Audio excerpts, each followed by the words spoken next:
নাও চোখ রাখো কোরআনে, পড়েন সবাই। সমাধান ফিরে যাও, খুঁজে নাও, চোখ রাখো কোরআনে। If you want the solution this দুনিয়া এন্ড আখিরা, go back, have a look to the holy কোরআনে। ইসলামিক মিডিয়া টিভি কোরআন হাদিসের কথা বলে। তাকদি হাজাতা ক্বারিইহা, যে সূরা তেলাওয়াত করে ওই তেলাওয়াতকারীর যে হাজত আছে, প্রয়োজন আছে, এই সূরার বরকতে আল্লাহ তার প্রয়োজন পূরণ করে দেয়। আমাদের জীবনে প্রয়োজন আছে না নাই? কার কাছে চাইবো? বিপদে পড়লে কারে বলবো? আমরা বিপদে পড়লে প্রথমে শেয়ার দেই ফেসবুকে। কোথায় শেয়ার? আগে শেয়ার দিব কার কাছে? মনে থাকবে? বিপদে পড়লে ফেসবুকে শেয়ার দিব না, বন্ধুরে শেয়ার করব না, বউয়ের কাছেও পরে শেয়ার করব, আগে শেয়ার করব কার কাছে? মনে থাকবে? এজন্য বিশ্বনবী বলতেন এই সূরার নাম সূরাতুল কাদিয়া, মানুষের হাজত পূরণ করে দেয়। এই সূরা তেলাওয়াত করে যদি আপনি আল্লাহর কাছে কোনো বিপদ থেকে পানাহ চান অথবা কোনো প্রয়োজন নিয়ে দোয়া করেন, সূরার বরকতে প্রয়োজনটা পূর্ণ করে দেয় কে? কেউ যেটা পারে না পারে কে? কেউ যেটা দেয় না দেয় কে? কেউ যেটা শোনে না শোনে কে? তাহলে পেলাম সূরাতুল কাদিয়া। আরেকটা নাম আছে সূরার, সেটা হচ্ছে সূরাতুল আযীমা, সুমহান সূরা। কি সূরা? সুমহান। আযীমা, এই আযীম আর আযীমা এই শব্দ দুইটা অনেক দামি, আল্লাহ যে কোনো জায়গায় ব্যবহার করেন নাই। বিশ্বনবীর চরিত্রের উপমা দিতে যে আল্লাহ আযীম শব্দ বলেছেন, তাই না? রব্বুল আলামিন বলেন ওয়া ইন্নাকা লাআলা খুলুকিন আযীম, ও নবী সাধারণ কোন চরিত্র আপনারে আমি দেই নাই, আপনারে আমি দিয়েছি আযীম একটা চরিত্র। খুলুকুন আযীম, and verily indeed you are on a very good standard of character, অসাধারণ চরিত্র দিয়েছি। বিশ্বনবীর চরিত্র বুঝাতে যে আল্লাহ কি শব্দ ব্যবহার করেছেন? কথা বলে না, তাফসীর শিখে যেতে হবে। কোন শব্দ ব্যবহার করেছেন? আযীম। আবার আল্লাহ নিজের পরিচয় দিতে যে আযীম বলেছেন, ওয়ালা ইয়াউদুহু হিফযুহুমা ওয়া হুয়াল আলিয়্যুল আযীম। সুবহানাল্লাহ। আকাশ জমিনের নিয়ন্ত্রণ করতে যে আল্লাহ কখনো ক্লান্ত হয় নাকি? কারণ তিনি হচ্ছেন আল আলিয়্যুল আযীম। আল্লাহু আকবার। তার মানে নবীর চরিত্রের ক্ষেত্রে আযীম, আল্লাহর নিজের সত্তার ক্ষেত্রে আল্লাহ বললেন আযীম। আবার বললেন কিয়ামতের দিন গোটা পৃথিবীটারে আমি নাড়িয়ে দেব, গোটা পৃথিবীতে একটা আমি ভূমিকম্প দিব। এই কথাও কোরআনে আছে না নাই? ইযা জুলজিলাতিল আরদু জিলজালাহা আল কারিয়াতু মাল কারিয়া, পুরো পৃথিবী কাঁপিয়ে দিব। এই কাঁপাকাঁপিটা ওই দিনের ভূমিকম্পটা কি অন্যান্য সময়ের ভূমিকম্পের মতো হবে? এই ভূমিকম্পকে আল্লাহ বলেছেন আযীম। ইন্না জালজালাতাস সাআতি লা শাইউন আযীম। সেদিনের ভূমিকম্প সাধারণ কোনো আর্থকোয়েক নয়, সাধারণ ভাইব্রেশন না, এটা আযীম। আবার আল্লাহ কোরআনকেও আযীম বলেছেন, ওয়ালাকাদ আতাইনাকা সাবআম মিনাল মাসানি ওয়াল কুরআনাল আযীম। ও নবী আমি আপনার নিত্য পাঠনীয় সপ্তবাক্য সূরাতুল ফাতিহা দিয়েছি, সাথে সাথে কোরআনে আযীম দান করেছি। সুবহানাল্লাহ। তার মানে কোরআনের ক্ষেত্রে আযীম, কিয়ামতের ভূমিকম্প এটা আযীম, আল্লাহ নিজেও আযীম, বিশ্বনবীর চরিত্র আযীম। আবার এই সূরাটাও যেহেতু দামি, এজন্য এই সূরার নাম সূরাতুল আযীমা, সূরাতুল আযীমা, সুমহান সূরা। এটা যেন তেন সূরা নয়, এটা তো কোরআনের কলব। কলব ছাড়া মানুষ বাঁচে? হার্ট ফাউন্ডেশনে যেয়ে দেখবেন মানুষের কি অবস্থা। হৃদরোগ, হৃদয় যার নষ্ট, তার যে কত কষ্ট। এই যে কি পরানো লাগে এখন? রিং পরায়, এনজিওগ্রাম, এনজিওপ্লাস্টি করে আর্টারি ব্লক করে ফেলে। চর্বি, এত চর্বি আমরা খাই, এত গরুর গোশত আমরা খাই। মনে রাখবেন যেই প্রাণীর পা বেশি ওটার ভিতরে কোলেস্টেরল বেশি। মাছের কয় পা?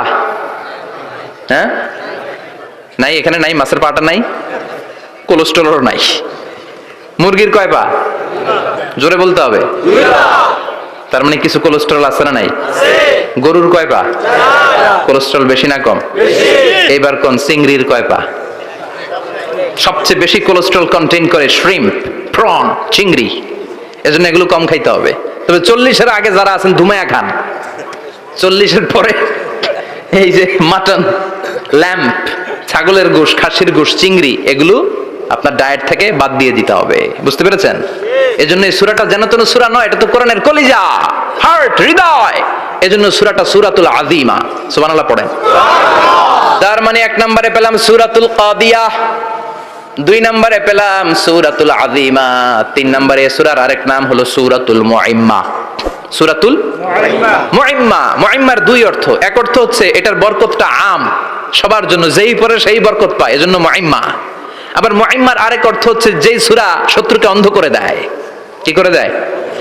এই সূরার প্রথম 9টা আয়াত যদি বিপদে পড়ে, শত্রুর কবলে পড়ে আপনি তেলাওয়াত করেন, শত্রুর চোখটারে অন্ধ করে দিবে কে? আল্লাহ। বিশ্বনবী মক্কা থেকে যখন মদিনায় যায়, হিজরতের সময় বিশ্বনবী সূরা ইয়াসিনের প্রথম 9টা আয়াত তেলাওয়াত করলেন। তেলাওয়াত করে আল্লাহর নাম নিয়ে ঘর থেকে বের হলেন। আশেপাশে কাফেররা ঘুরে কিন্তু বিশ্বনবীরে দেখে না, সবাই খালি এরকম এরকম করে, ডানে বায়ে হাতায় বিশ্বনবীর সামনে দিয়ে যায়, কিন্তু কাফেরদের চোখ অন্ধ করে দিয়েছে কে? এজন্য কোরআন তেলাওয়াত করলে কাফেরদের চোখকে অন্ধ বানায় দেয় কে? আল্লাহ। এজন্য সূরার একটা নাম হচ্ছে সূরাতুল মুইম্মা। কি নাম? অন্ধ করে দেয়। তাফসিরে কুরতুবীর মুসান্নিফ ইমাম আল কুরতুবী, উনাকে জালিম বাদশা বন্দী করেছিল। ওনার তাফসিরে এসেছে উনি শক্তিশালী লোক ছিলেন, জেলখানা ভেঙে বাঁচার জন্য দিছে দৌড়। উনারেও ধরার জন্য জালিম বাদশার সৈনিকেরা ঘোড়া নিয়ে রওনা হয়েছে। উনিও দৌড়ায়, ঘোড়াও পেছন থেকে আসে। ওমিয়া মানুষ কি ঘোড়ার দৌড়ের সাথে পারে? উনি হাঁটতে হাঁটতে হয়রান হয়ে এক বালুর ময়দানে যে ধপাস করে পড়েছেন। ওরাও ঘোড়া দিয়ে এসে নেমেছে, কিন্তু আজীব তামাশা, উনি বালুতে ধপাস করে পড়েই সূরা ইয়াসিনের প্রথম 9 আয়াত তেলাওয়াত করতে শুরু করেছেন। ওরা নিচে নেমে ডানে বায়ে সামনে পিছনে খালি খুঁজে, কিন্তু দেখে না, সামনে কিন্তু বসা। ওদের চোখটা অন্ধ করে দিছে কে? আল্লাহ। বিশ্বাস হয়? ঈমান হয়? এজন্য বিপদে পড়লে সূরা ইয়াসিনের প্রথম 9 আয়াত পড়তে রাজি আছেন? আল্লাহ তুমি তৌফিক দাও। আর জোরে পড়েন আমিন। এজন্য আল্লাহ চমৎকার ভাবে এই সূরাটা শুরু করে দিলেন। 2টা কাটা অক্ষর দিয়ে আল্লাহ বললেন ইয়াসিন ওয়াল কুরআনিল হাকীম ইন্নাকা লামিনাল মুরসালিন আলা সিরাতিম মুস্তাকিম। পড়েন সুবহানাল্লাহ।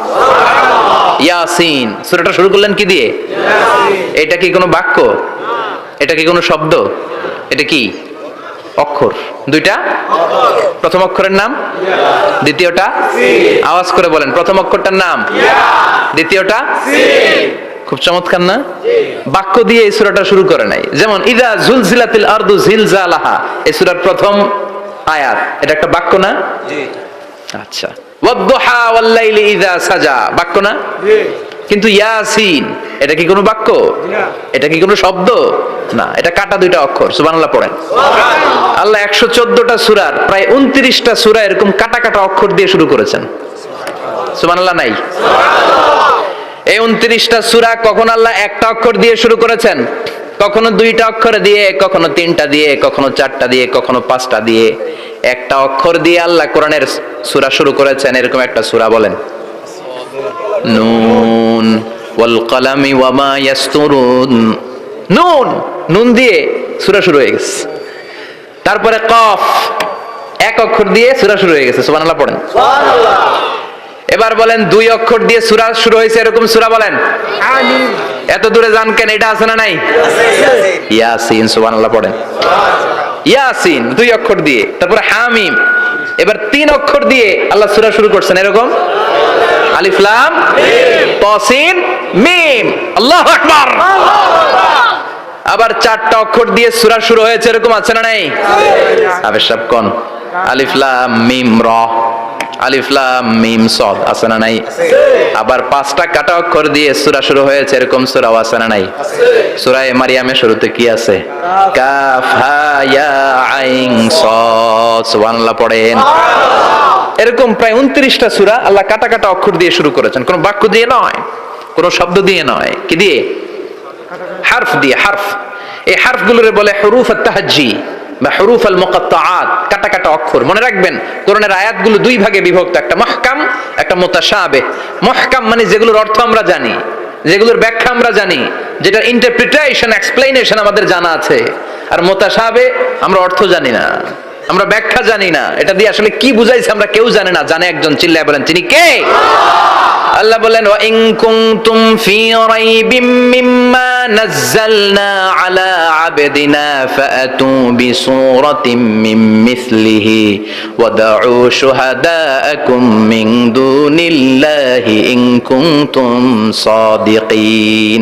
আল্লাহ বললেন ও জাহেলি যুগের লোকেরা, শোনো শোনো, এত আরবি কবিতা বানাতে পারো, এত গল্প লিখতে পারো, আরবিতে এত নোবেল বানাতে পারো, উপন্যাস বানাতে পারো, আর্টিকেল লিখতে পারো, আমার নবীর উপর যে কোরআন আমি নাজিল করেছি এই কোরআনের ব্যাপারে অন্তরে যদি কোনো সন্দেহ থাকে, বাপের বেটা হলে পারলে কোরআনের মতো একটা সূরা বানিয়ে নিয়ে আসো। পারছে? কিয়ামত পর্যন্ত কেউ পারবে না। বিশ্বনবী যেই জামানাতে এসেছিলেন ওই জামানায় আরবি ভাষা সাহিত্যের উৎকর্ষতা সাধিত হয়েছিল। আরবি ভাষার এতটা উৎকর্ষ পৃথিবী কখনো দেখে নাই। কবিতা, গদ্য, পদ্য, গল্প, উপন্যাস, রচনা, প্রবন্ধ, আর্টিকেলের সয়লাব। এই ভাষা সাহিত্যিকদের চোখে আঙ্গুল দিয়ে আল্লাহ বুঝাতে চাইলেন, এত অর্থ করতে পারো, এত ব্যাখ্যা জানো, এত বড় বড় বুলিয়া ওড়াও, এত কিছু তুমি জানো, তাহলে বলো ইয়াসিন অর্থ কি? সুবহানাল্লাহ কইবেন না? তাইলে বল নুন অর্থ কি, কফ মানে কি, আলিফ লাম রা মানে কি, ফাবুহিতাল্লাযী কাফার। কেউ জানে না, কেউ উত্তর দিতে পারে না। কোন সুবহানাল্লাহ। এটা কোরআনের মুজিজা, এটার অর্থ কেউ জানে না। আর এগুলোর অর্থ নিয়ে খোঁচাখুচি করা উচিত। মুফাসসিরিন ইকরাম এগুলোর কিছু অর্থ সম্ভাব্য বলার চেষ্টা করেছেন। যেমন ইয়াসিনের অর্থ ইবনে আব্বাস বলেছেন এর অর্থ হতে পারে ইয়া ইনসান, হে মানুষ। সুবহানাল্লাহ পড়েন। কেউ কেউ বলেছে এটার অর্থ হতে পারে ইয়া সাইয়্যিদ আল মুরসালিন। কেউ কেউ বলেছেন ইয়াসিন হতে পারে ইসমুল্লাহ, আল্লাহর নাম। কেউ বলেছেন এটা হতে পারে ইসমুন লিন নবী, বিশ্ব নবীর নাম। আবার কেউ কেউ বলেছেন ইয়াসিন হতে পারে এই কোরআনে কারিমের একটা নাম। কোন সুবহানাল্লাহ। এই সম্ভাব্য সব কথাগুলো বলে পৃথিবীর সব মুফাসসিররা বলতে বাধ্য হয়েছেন আল্লাহু আ'লামু বিমুরাদিহি বিহি। এটার দ্বারা আসল অর্থ যে কি এটা আমরা কেউ জানি না। জানে কে? আল্লাহ। চিৎকার করে বলতে হবে, জানে কে? আল্লাহ। তাহলে ইয়াসিন মানে আমরা জানি না। ইয়াসিনের অর্থ আমরা ছেড়ে দেব কার উপর? আল্লাহ। এরপর আল্লাহ বললেন ওয়াল কোরআনিল হাকীম, প্রজ্ঞাময় বিজ্ঞানময় কোরআনের শপথ। ওয়াল কোরআনিল হাকীম, বিজ্ঞানময় প্রজ্ঞাময় কোরআনের শপথ বা কসম। ওয়াল কোরআনিল হাকীম, যে ওয়া, এই ওয়াটারে আরবিতে বলে ওয়া আল কাসামিয়া। কি বলে? ওয়া আল কাসামিয়া। কসম কাটার জন্য আল্লাহ এই ওয়া ব্যবহার করেছেন। যত জায়গায় কোরআনে আল্লাহ কসম কেটেছেন ওই কসমের শব্দটার আগে ওয়া আছে না নাই? আছে। ও মিয়া, কোরআনে আল্লাহ সময়ের শপথ করেছেন, কসম কেটেছেন, যুগের কসম কেটেছেন। যুগের সময়ের আরবি হলো আল আসর। এই আসরের আগে ওয়া আছে না নাই? আছে। কি বলছে আল্লাহ? ওয়াল আসর, ওয়াল। আবার তিন ফলের কসম আল্লাহ কোরআনে কেটেছেন। কি বলেছেন? ওয়াত্তিন, মানে তিনের কসম। জাইতুনের কসম কেটেছেন, বলেছেন ওয়াজ জাইতুন। তুর পাহাড়ের কসম কেটেছেন, বলেছেন ওয়া তুরে সিনিন। যত জায়গায় কসম তত জায়গায় ওয়াও আছে না নাই? আছে। পাহাড়ের নামে কসম কেটেছেন, আল্লাহ বলেছেন ওয়া তুর। সূর্যের নামে কসম কেটেছেন, আল্লাহ বলেছেন ওয়াশ শামসি ওয়া দুহাহা। সুবহানাল্লাহ কইবেন না? সুবহানাল্লাহ। ফজরের নামে কসম কেটেছেন, কি বলেছেন? ওয়াল ফজর। জিলহজ মাসের প্রথম 10 রাতের কসম কেটেছেন, কি বলেছেন? ওয়া লায়ালিন আশর। জোর আর বেজরের কসম কেটেছেন, আল্লাহ বলেছেন ওয়াশ-শাফঈ ওয়াল ওয়াতর। সূরা ইয়াসিনে কাটা কাটা দুইটা অক্ষরের পরে রব্বুল আলামিন কোরআনের কসম কেটেছেন। এজন্য আল্লাহ বলেছেন ইয়াসিন ওয়াল কোরআনিল হাকীম। যাদের হৃদয়ে আছে আল্লাহর ভয় তারা কবু পথ ভুলে যায় না। আল্লাহর প্রেম ছাড়া এই দুনিয়ায় কারো কাছে কোনো কিছু চায় না। রাতের আধারে যারা সেজদা